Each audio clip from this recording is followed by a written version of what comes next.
medicine and all other things, pharma related are drugs. Pharmaceuticals are drugs.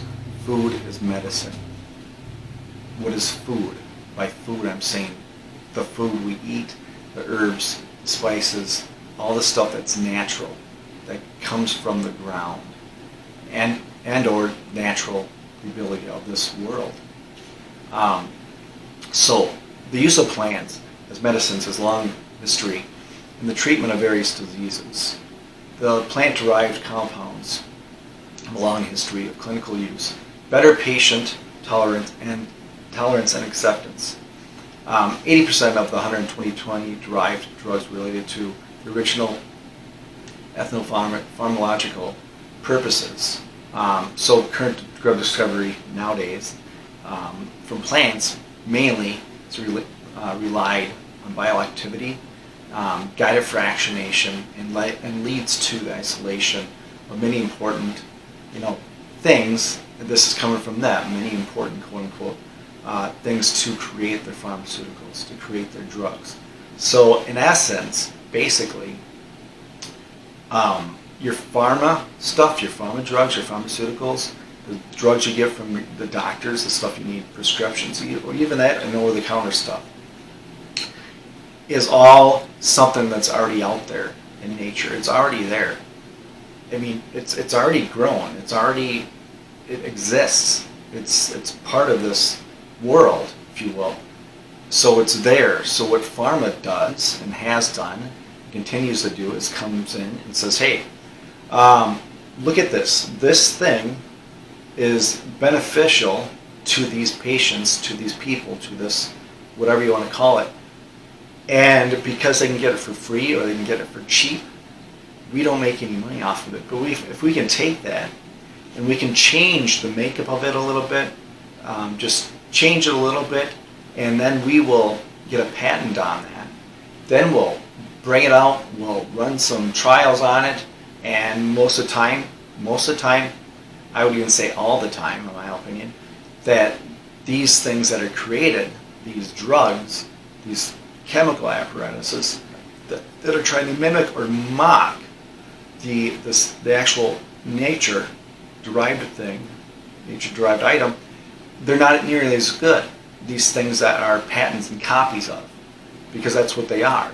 They changed it enough so you can get a patent on it. So then once they come out and they have the backing of Pharma, Flexner, Rockefeller Medicine, say, hey, you need this for this. Do you have a headache? Take this. Do you have a stomachache? Take this. Does your back hurt? Take this. I mean, do you not sleep well at night? Take this. Do your legs restless? Take this. I mean, all that stuff. You have acne? Take this. I mean, you know the deal. You've seen the far ads that you can't watch any television or even a lot of stuff online without getting indoctrinated with a lot of this stuff. But anyway, so they're trying to get the benefits of these things without letting the people know about them and push them back out there so they can sell them for a tremendous amount of money. So they get a patent on it, and then it lasts for however many years, tens of whatever years the time is for the patent before it runs out. And once it runs out, well then, you know what, imagine that's not working as well anymore, so they tell you. So now they need to find something else and come up with a new drug that's going to be even better, that is going to be still under patent, so then we can charge a tremendous amount now, so we can still make our money, because the stuff that's off patent is almost as bad as the natural stuff that we can't have any part of, that you get for free in nature. It's just that the struggle is that we can't let you know about that, and we don't put it out there because we don't want anyone to know about that, because it's our direct competitor. Pharma's biggest competitor is nature. That's what it is. So I just want to go over a few things. Now, this is not all. This is just a few things. And just think of it this way. Look at marijuana. How beneficial it is for a lot of people with pain, with anxiety, with just the whole gamut of things that it helps people with. And that is still on the outlawed drug schedule, basically. Not even schedule. But it was like that with heroin. I mean, yes, it's coming out and people are allowing it, here and there, governments are allowing it. I say that, tongue in cheek, because the government doesn't have to allow anything for me because I'm my own man. But anyways, so governments are allowing it at different states, different levels, that kind of stuff. But all in all, on the surface, it's a plant. It is a plant. It's a plant. It's a plant. Government has no control over that, no say over that, and it is what it is. It's as natural as you and I. But anyways, that's enough of that. Do some looking into that. I just want to go over a few other things here. I'm going to get this closer to me. So, aspirin. We'll take aspirin. Aspirin, the history of aspirin dates back to over 3,500 years when willow bark was introduced as a painkiller. By the Samaritans, Egyptians, and many other of those kinds of native groups, it was willow bark. That's how they treated these things. And we're talking a long time ago. So what happens? Well, you got aspirin, morphine. The first commercial, pure natural product introduced for therapeutic uses is morphine, marketed by Merck in 1826, and the first semi-synthetic pure drug, aspirin, based on the natural product isolated from white willow bark.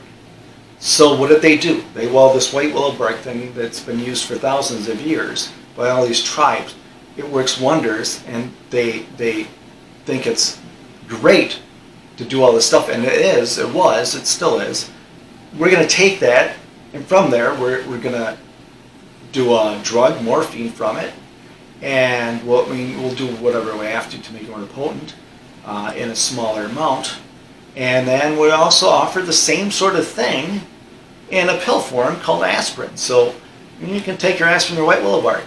What's the difference? Well, white willow bark doesn't have any side effects. Aspirin has a ton. But we can patent aspirin, we can charge for aspirin.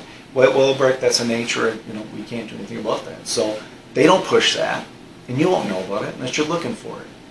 That's one. Tylenol was derived from the popular trees that synthesize the popular medication. The brand name Tylenol in the United States, adopted name acetaminophen, were generated by McNeil and the chemical name of the drug. It's basically based off of the same sort of sediment that white willow bark did for aspirin, for the most part. They took something from nature and tried to do it, and they put a patent on that too. It wasn't the same thing, doesn't act the same as aspirin does, but it's along the same lines of that for the most part. That's why they're sort of different, the acetaminophen and Tylenol. Acetaminophen and aspirin. So that's just the start there. So then we'll look at this. We got penicillin, discovered by nature, from mold, opiates, oxycontin, morphine, codeine, all derived from opium, poppy seeds. Clipdaga for pain. There's wormwood, combat multi-drug resistant malaria. We have garlic, that helps with pain, bacteria, colds, flu, sickness, asthma, bronchitis. It prevents blood clots. We got ginkgo biloba, that's great for asthma. It's also great for blood flow. It's not the best, but it helps, I should say. And so many more. I'm just naming a few things that these natural medicines do. We got peppermint. It relaxes the airways.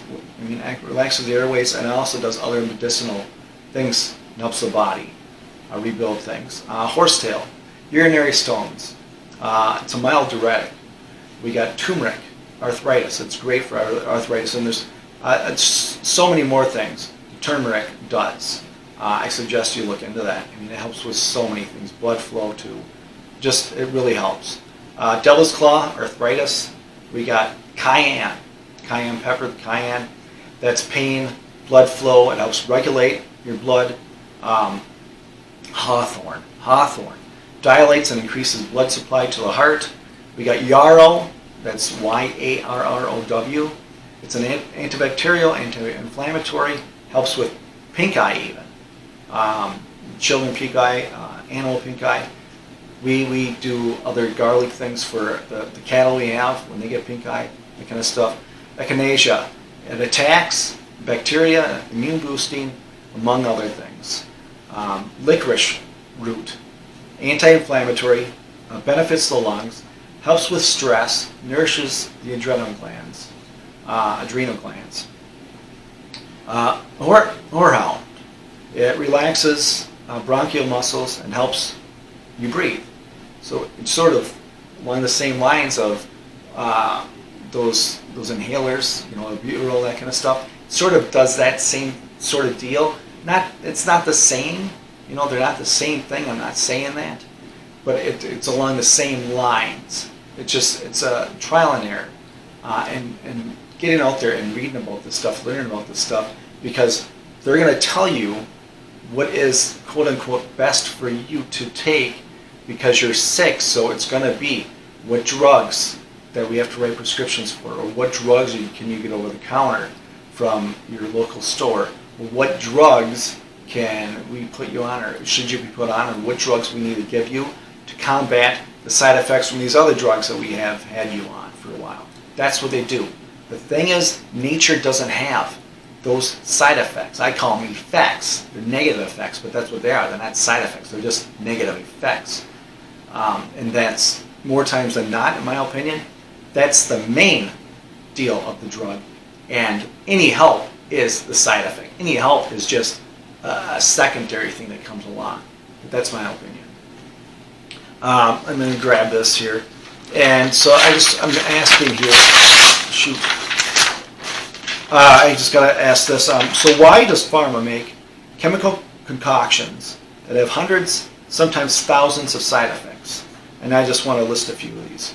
Heart failure, cancer causing, a life-threatening condition, hospitalization, disability, organ damage, intervention required to prevent permanent impairment or damage, diarrhea, dizziness, nausea and vomiting, heart issues, palpitations, irregular heartbeats, fatigue, insomnia, and death. And that's just a small little snippet. That's just not even a paragraph size of negative things, negative effects. They call them side effects to these drugs. If you look at any of these drugs, or most of them, if not all of them, and you can see some of the pages in magazines even, or newspaper, you can see if they have anything for a drug there, it'll be followed by a full page or two of all of the effects, the negative effects of this drug, as the front of it, or the first page of this ad, or whatever it is, or the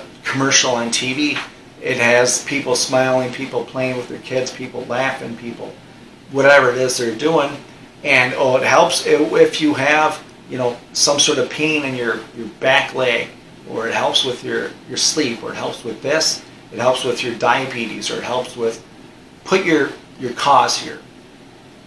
And then, like I said, then the guy talks really, really fast, and you hear them, the person talks really fast, the lady, whatever, talks to all these negative effects of it. Or if it's an ad, the front page will be all pretty, color, that kind of stuff, get you, oh, that's good, that's friendly. But then the next two pages, there's nothing but just black and white text that's just a bunch of negative effects from this drug. And like I said, you don't get that from nature. You will not get that from nature. But what you will get, you can get the stuff that does the same deal, because your body wants to heal. Your body will heal as long as it's fed right, it's given the right amounts of nutrition, and you treat it right overall. I mean, we treat it right. Stress, all that stuff. Good amount of sleep, everything. Make sure you're drinking plenty of water a day. What is plenty of water a day? Well, I can tell you, I go off with at least 100 ounces a day. That's what I'm saying. I'm not telling you to do it. That's what I go from. If I'm at 80, that's a light day for me for water. Just saying that. But I'm not telling anyone to do that. I'm just saying that's what it is. I know people who drink minimum 120 ounces of water. Yes, can too much water be harmful in some situations? Absolutely. Anything that's not in moderation, or not watched, or not, cared about, can be a negative effect. Everything can be like that. So anyways, I just want to say, the whole thing is, with nature, with the natural stuff that's as natural as you and I, it's there. The medicine is there. The real medicine is there. The real answers are there. It's there. Pharma, the only thing that pharma really cares about, really does, it's hold on a second. I'm going to fix this. The only thing that pharma really cares about, really does, it's about power. It's about their money. Money and power. Power and money, that's it. That's it. With that, I'm not just talking the pharmaceutical companies. I mean, that's a majority of it, but the politicians get paid from the pharmaceutical companies. That they get huge bonuses. They get huge this and that. They get huge things paid for from these order followers or these drug pushers, whether that is they're on TV, they're television, they're newscasters, they're movie stars. They're pushing these drugs. And by pushing these drugs, and I'm not saying they're out here, they're talking about these drugs all the time, but what is happening is they're not seeing anything bad about pharma. So not coming to light about the reality of the situation, that's almost as bad as pushing it out there and telling people it's good, because not showing the bad is sort of standing with the bad, because you're not showing it. And you're not showing a good, healthy, better alternative. A lot better alternative. Natural. That's the way to go. But people have to look into it. Like I said, it's not taught in schools, really. The closest thing you can probably get is chiropractic and some sort of functional medicine thing of that, to learn about that. But then from there, you got to do a lot of self-learning yourself, self-teaching, because there's no money in it. There's no money. There's no money to be made from it. But anyways, that's all I got to say. If you like this, like, subscribe, and stay vigilant yourself.